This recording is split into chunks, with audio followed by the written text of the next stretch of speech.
You are listening to Abnormal Spaces. I'm Donnie. I'm Ryan. In this podcast, we discuss conceptual realities, the researchers, authors, and explorers who describe and define them, as well as our personal experiences in these abnormal spaces.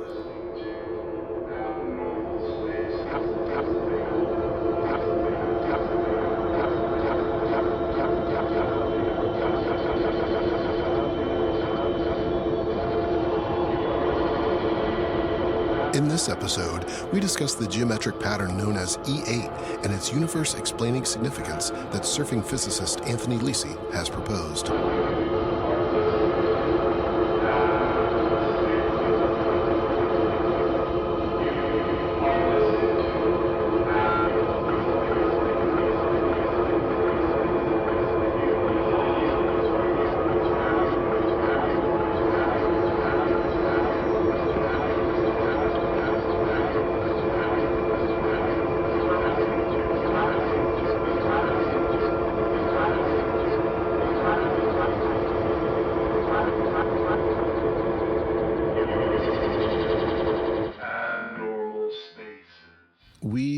We had done an episode previously about sacred geometry, and we've talked about radionics, we've talked about ley lines, we've talked about a lot of different things that correlate to that, and some of which piggyback off one another or whatever. I had come across this pattern, and it really needed kind of its own episode to discuss, but it ties in a lot of the elements of sacred geometry and physics and our understanding of the universe. So I thought it'd be cool to talk about it.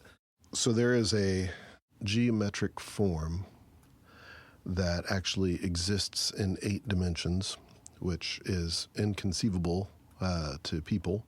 I should rephrase that. It's not that it is inconceivable to people. It is somewhat impossible to fully conceptualize, I guess, is maybe a better way of saying that. Okay, we're done then. Yeah. But, so the story goes back further than you might think. So, Plato developed the Platonic solids. Then we have Euclidean geometry that came from that, basically. But fast forward to the 1890s. And there was a man named Thorold Gosset. He lived in England, and he went to school to be a lawyer. He graduates college, he's a lawyer, but he has difficulty attracting clients. And so to keep his mind sharp and to practice like logical thinking and logic-based things, he starts to work on these complex geometric equations. And it's just a way to amuse himself and to keep his mind sharp. I hear that. Yeah. Anyway, he comes up with this pattern that he calls E8. It exists in 8 dimensions. It's a very beautiful pattern. It's very interesting. It looks a lot like mandalas that you've seen or other sacred geometric patterns, but it's a lot more intense. There are 240 vertices, I believe. It's very ornate. It's very busy. But at any rate, so he comes up with this pattern and submits it to some of the leading mathematicians at the time, and because he wants to get it published. And one of the mathematicians didn't particularly love it. He could see the value in it, but he didn't like the way that Thorold Gosset arrived at his conclusion, because he said it was geometric intuition, which I find really interesting. Uh-oh. Uh-oh. Dun, dun, dun. That's abnormal. Like so many of our quote-unquote heroes of the podcast, this information comes to him, or he discovers it, or whatever, but this information now flows through him into paper. He can somewhat explain it, but he's not a mathematician, so he can't explain it that well, but it makes sense. And they all get it, but they're like, intuition. So anyway, This guy lives to like 1962. Like he was almost 100. He was in his 90s when he passed away. And that pattern was just kind of a cool mathematical weird thing. Just, hey, this is neat, whatever. A jam. A jam, yeah. Something that real geometry geeks could get together and discuss. Yeah. So, fast forward another 30 years, and we have a physicist named Garrett Lissi. And Garrett Lissi had just gotten a PhD in physics, and really the path after that is a whole lot more physics, and specifically like theoretical physics. And, he could have gotten into quantum mechanics or any of that sort of stuff. But at the time, there was a new theory called string theory.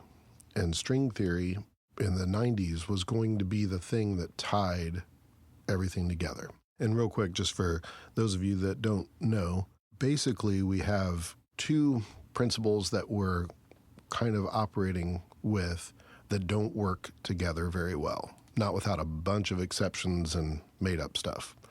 So you have Einstein's general theory of relativity, and then you have quantum mechanics. And so the theory of general relativity is essentially great big things, and quantum mechanics is essentially very small things.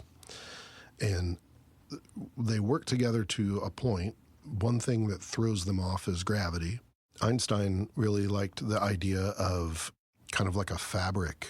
And, like if you put a heavy ball in the fabric, then things will move towards that depression that ball has created. So that's kind of where Einstein is. And quantum mechanics, there are a lot of particles and rotation, and those things kind of drive a lot of everything else.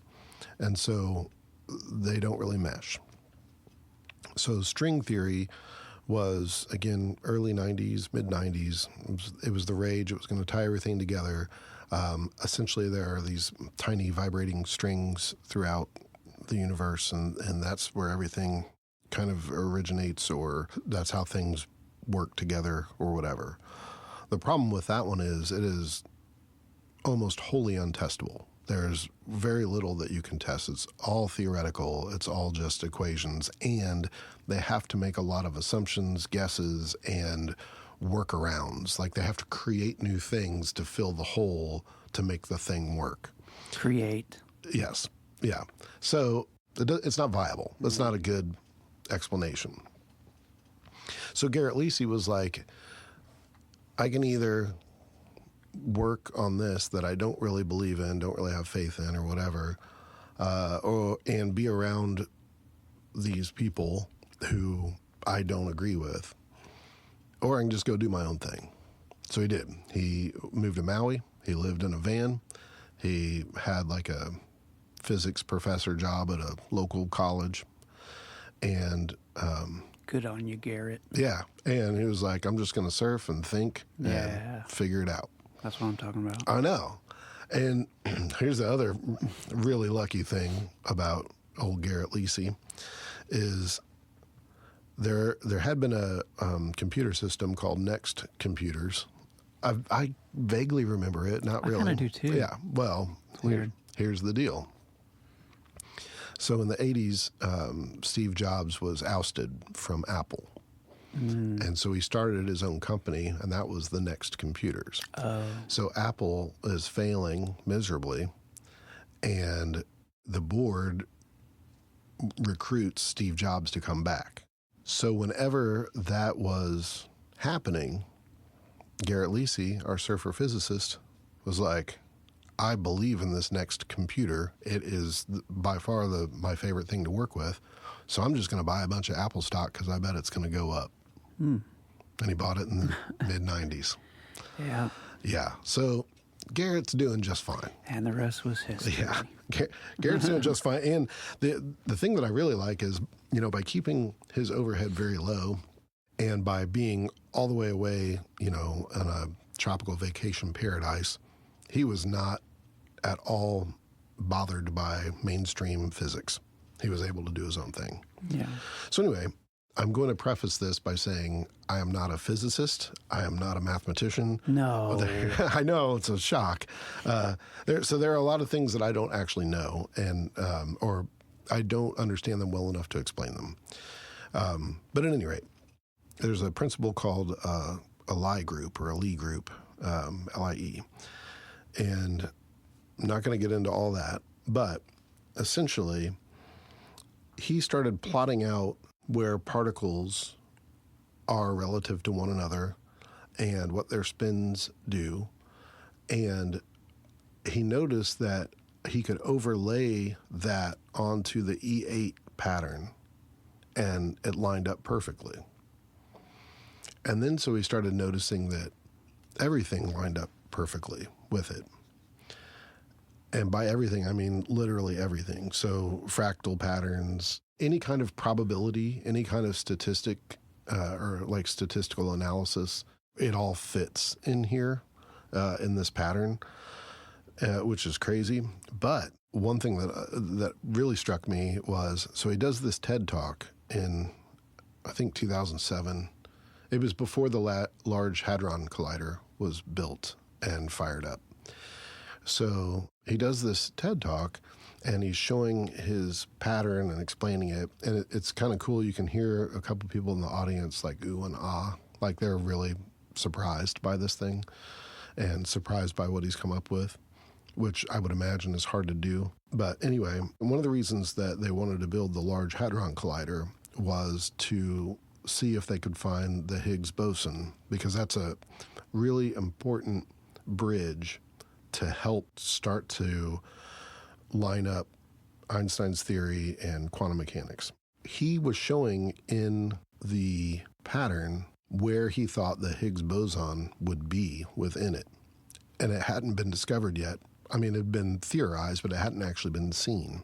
The reason that I bring that up is that there are, I don't think it's 20. It's a significant number, but it's not super high.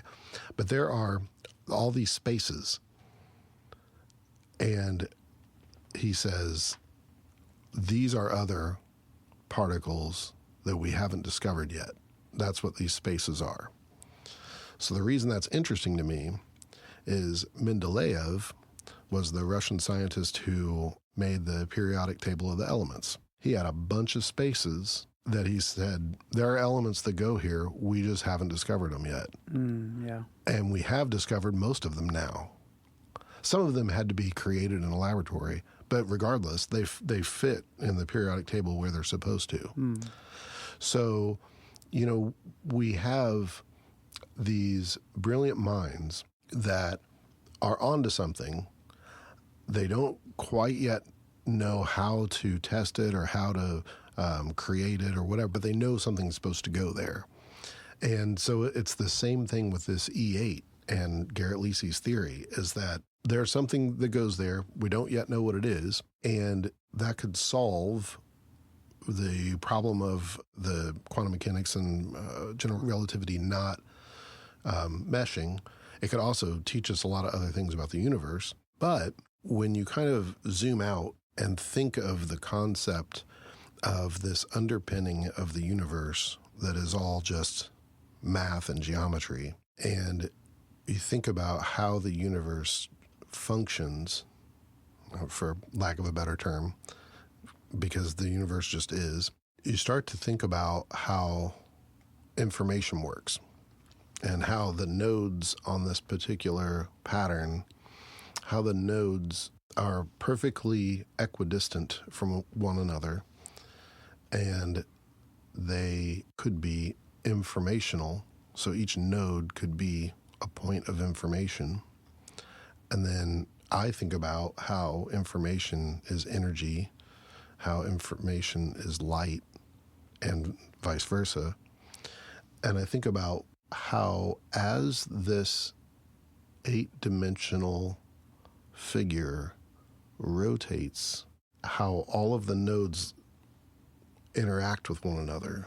And that interaction is how the information is moved about.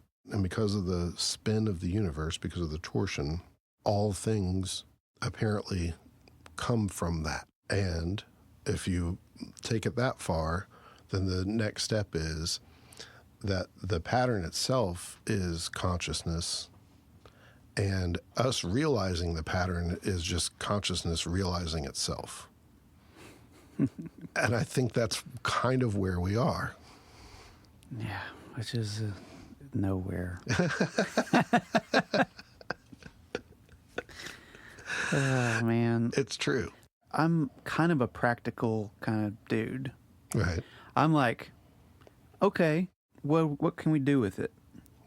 Like, what can we do with Yeah. it, you know? Or I'm like, why don't you guys work on building some test equipment so you can fucking figure out how to actually look at this shit? Right, yeah. Instead of just making a bunch of theories about it. I'm not saying they're not right or whatever. But, you know, I just have to play the devil's advocate on this one because it cracks me up. Because it's like the scientists and the mathematicians and the doctors and all these the schooled, learned people, they just, like you said, they're like, oh, this was an what'd you call it? Mathematical intuition. Mathematical intuition. Okay, you know, it's basically saying woo woo. Yes. Yeah. Exactly. And so I don't think, this is my opinion, but I don't think you can have a clearer picture unless you include the woo woo. Right. You have to include that. It's holistic. Yes. Everything's holistic. You can't just like live in this world of mathematics and not come to a conclusion that you don't know. Yeah. Because that's it. That's it. I mean, you know, the smartest, biggest fucking quantum physicist, whatever, they'll just be like, yeah, we don't know anything. Right. We're playing in this creation. We're like creating problems within this mystery. Yeah. That's all that's happening. Yeah. Is like we are creators, so we just keep creating without even trying. Right. You know, and Yeah. that's all that's happening. Yeah. Yeah. Yeah. And we create these problems, and then we try to figure them out, and then we create more problems, and then try to figure them out, and then, you know, it's like you're never gonna find anything but nothing at the end of it. You will find nothing at the end, because in order to find a thing, there has to be something that the thing is in. Right. And it's not something. It's Right. it's just space. Yes. Well, we call it space. Right. Yeah. Yeah. And space is something, but it's also nothing. It's both. Yes. And it requires an observer. Yes. So these are things that, to me, I'm just like, I have to break it down to the most simple shit, because like that's, my brain can't go anywhere into all that. It just has to be like, yeah, well, it's both. It's particle and wave Right. until you look at it, and then it's particle Yes. Yeah. Right. or wave. Right. Yeah. Or it is all just a field. And that's the Yeah. other thing about this is it does kind of suggest that everything is a field and everything is relational, which is a thing that I like, because I've long said, like literally since high school me, that there is not necessarily chaos and order. It's all the same thing. The chaos is the order. The order is the chaos. The randomness is absolutely necessary. So the randomness is the order, which sounds insane, but it is it. Yeah. It's like the, what is that called? The something monkeys problem. 12 Monkeys? Yeah. It's like that. It's Yeah. like, you know, eventually everything's going to make sense Right. in some way. Yes. But you won't ever be able to find out the thing that gives everything animation or breath or life or whatever you want to call it, like life itself, or we call it consciousness. But I think even consciousness is a product of this space. Well, and consciousness assumes, or at least our predisposed to binary thinking brains assume, that consciousness indicates that there is a unconsciousness, that there's like awake and asleep. Right. But we don't know anything about asleep. Yeah, that's really cool that you said that, because I was talking to Saban, I think, about it, and I was like, on one of my weird rants, sometimes she'll be like, talk to me about something so I can go to sleep. That's awesome. Yeah. And I'll just start talking and then she'll go to sleep. Yeah, but this is a really, it's a really interesting one because if you look in your own, I'm real big on direct experience. In case you guys don't know that yet, like really my whole existence is my direct experience. And I would say entertain that for yourselves and look into it because it explains a lot more to yourself than all of this shit that we're talking about. Yeah. But yeah, you never experience a gap in continuity.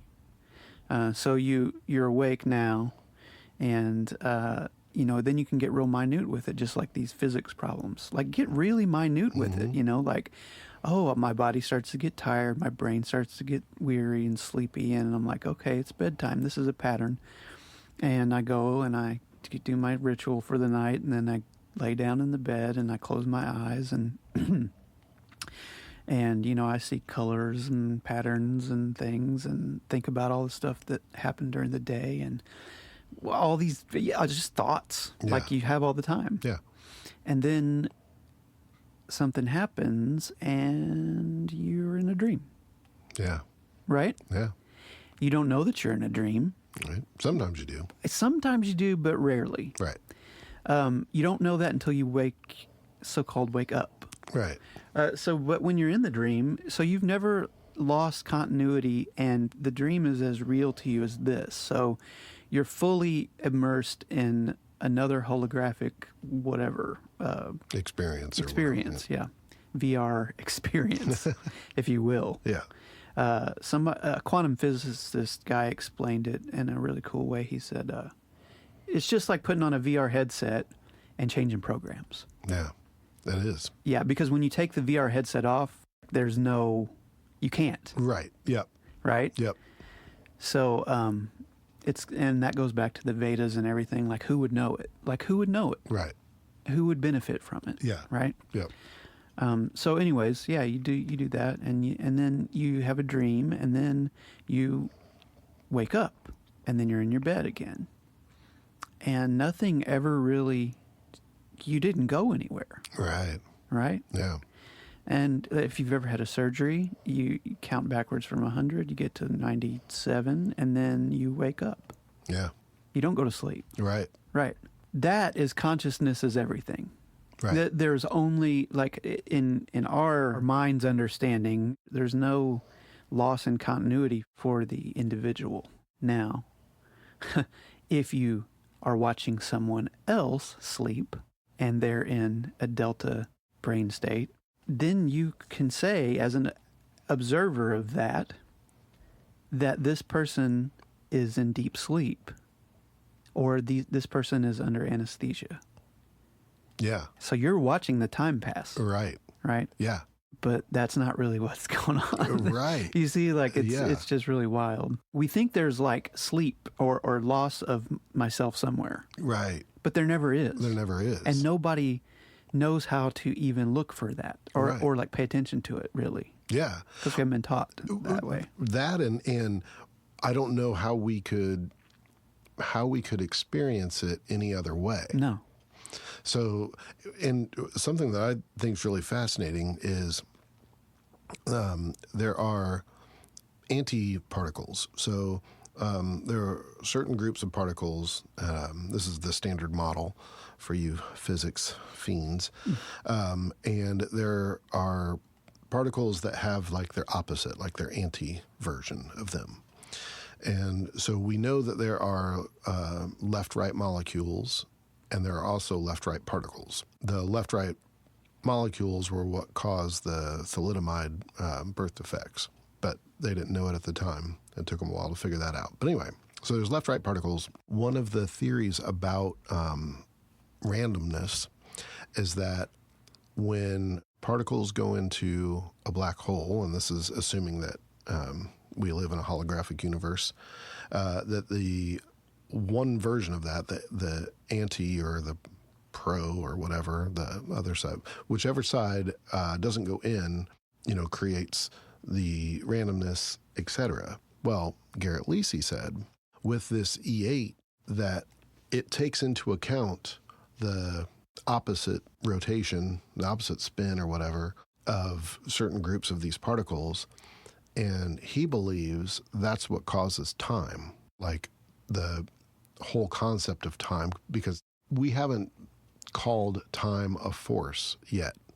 So there are other forces that we have identified in, nature, the natural universe, but time isn't.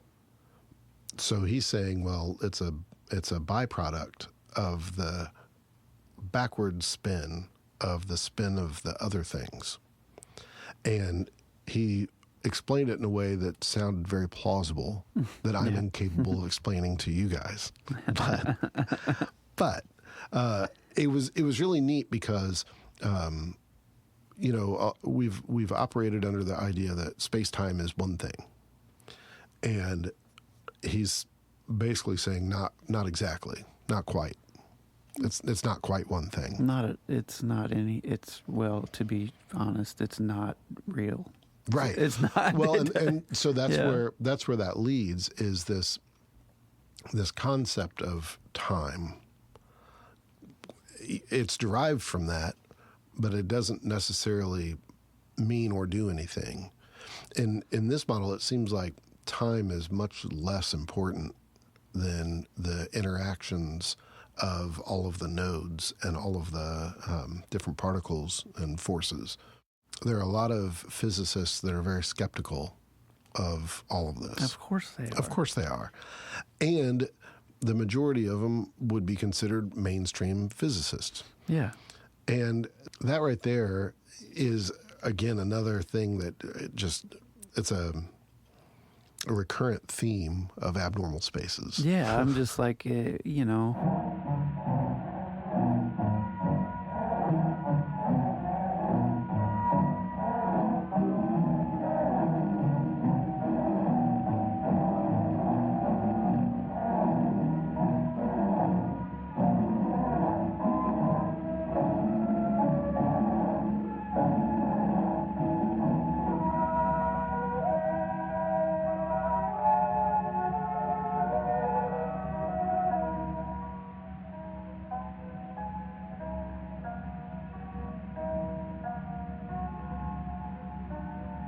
to me, everything is so fraternal that I can't even, my mind rejects it.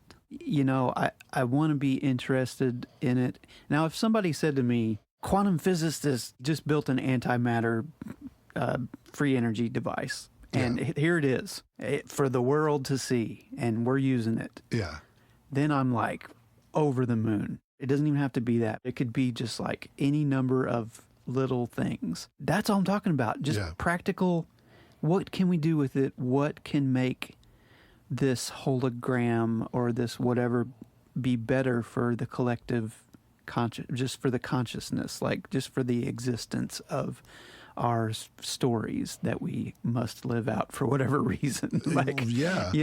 Well, and so, but that's where I'm coming from, is that I'm like, if this doesn't, I don't know how to explain to the masses that we're all one consciousness. It's all the same thing. It's just these different nodes, and we believe ourselves to be some kind of individual, even though we're not. And we believe ourselves to be solid, even though we're not. And we just believe all of these things. Right. And this, to me, demonstrates that's not the case at all.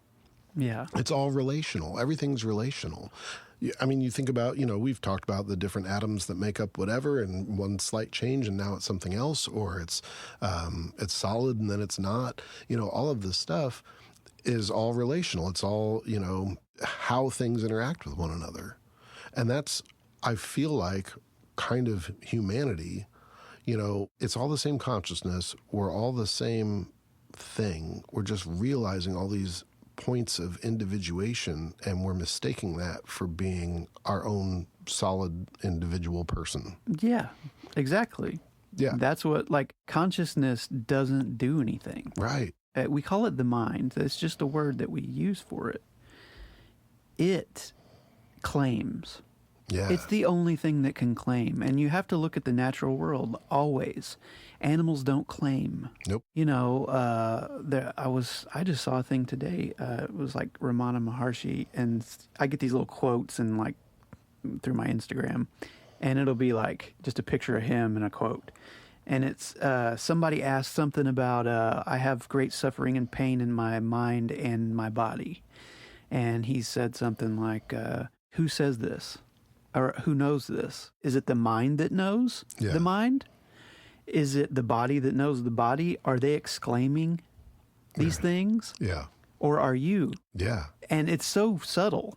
Right. But it really is. It's like so that consciousness doesn't move, and it can't move. And in fact, like, you know, if you go to that tradition, like there's the Brahman, which is like the absolute, which is it's not consciousness. Right. It's like it's everything and it's nothing. It's like the nothing. Yeah. Basically. I don't know how to say it, but we can't say it. So it doesn't matter to us as consciousness or mind or believing we're minds or whatever.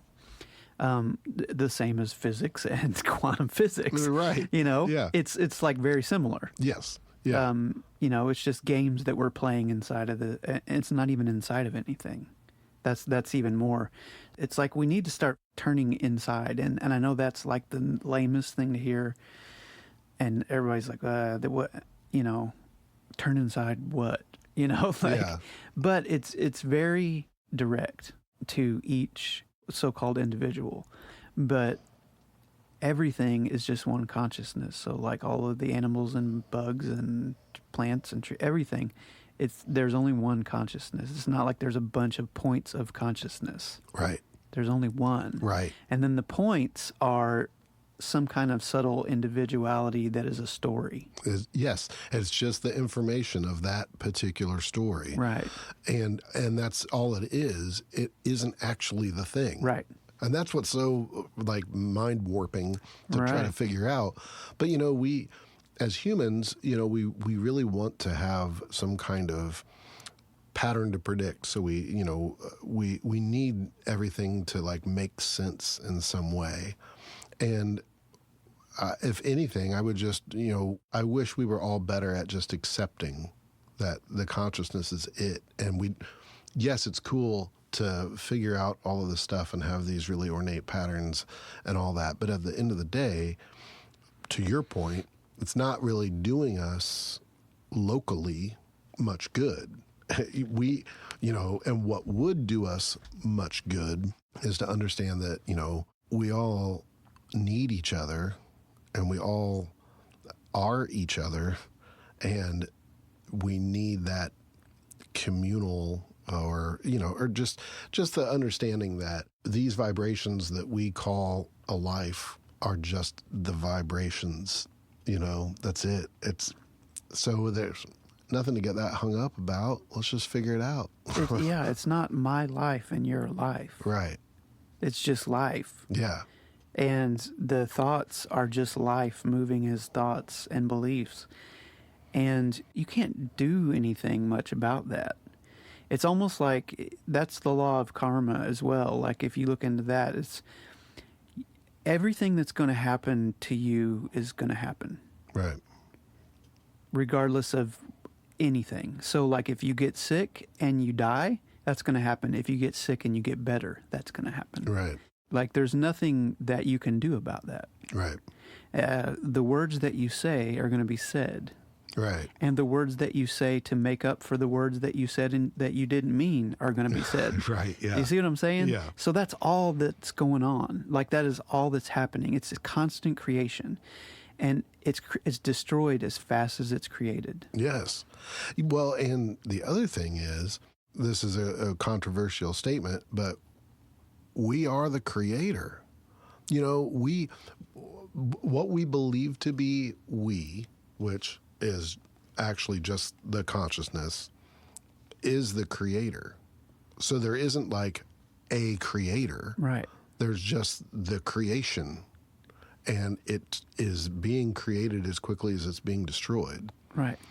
So, like, when I was, again, back to high school me, I got really excited thinking about how music and math were languages. Yeah. Music is a language, math is a language. And I'm like, that is the language of creation.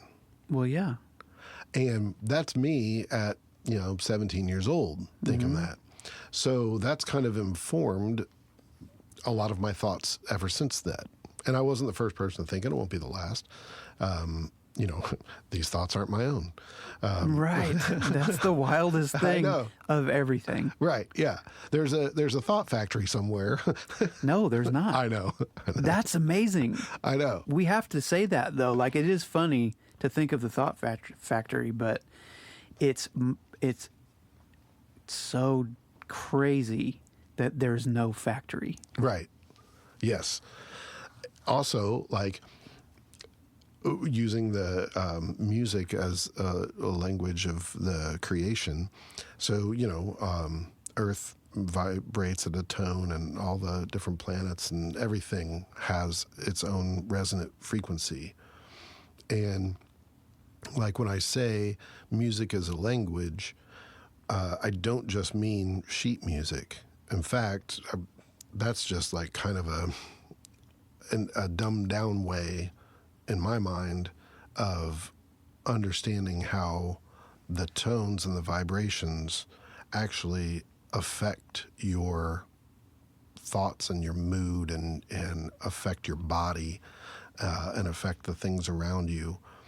That's the language I'm talking about, because language is really just taking something from your mind and putting it into someone else's, is really what language to me is. So creation has a symphony, has all of these tones that we can measure and we can experience. And because of that, we are, always looking to try to figure out, and we, as humankind, I guess, always trying to figure out, but where does it come from? And what does it mean? And where's it going? And what's it going to do for me today? Yeah. And it's like, that's just there, man. Like, it's just, enjoy it. Where's it coming from? And where's it going? Yeah, those are the questions that were given to you by your mom and dad, and by their mom and dad, their mom and dad. None of our questions are original. Right. None of them are our own. And we didn't choose anything. Right. And to look deeply into that is like, it's like the most profound thing you can do. Yeah. Because then you know that you don't choose any of it. And I'm not saying that you like walk around living in this. It's just moments, like aha moments. It's moments of like meditation almost that happen. Yeah. It's not like you're trying to do it. It's just like comes and you're like, wow, every movement I make, every thought that I think, every vibration word that comes out of my mouth, and it's all like just doing it. I have nothing to do with that. Right. I'm being done by that. Yeah. Yeah. Well, and so with this model, as it rotates, these points correlate differently. And it reminds me, so there's we've probably even talked about it on one of the episodes, but there's a theory that there isn't a true free will because you aren't in control of the infinite number of variables that led to whatever the decision that you're going to make about the thing, whatever it is. So because of that, you don't truly have free will because you're not in control of those things. Well, this model kind of demonstrates that as well. So as it spins, the things line up differently, create and destroy differently, etc. The randomness exists, and what we think are our personal choices and our personal thoughts and our personal actions and all that are really not. They're really just part of the grand orchestra of the spinning of the universe. Is really it. Like, I can go up, I can go down, I can go forward, I can go backward, I can go left, I can go right, or any degree of that. Right. And that's it. Yep. And I'm like, no, well, I choose to go left.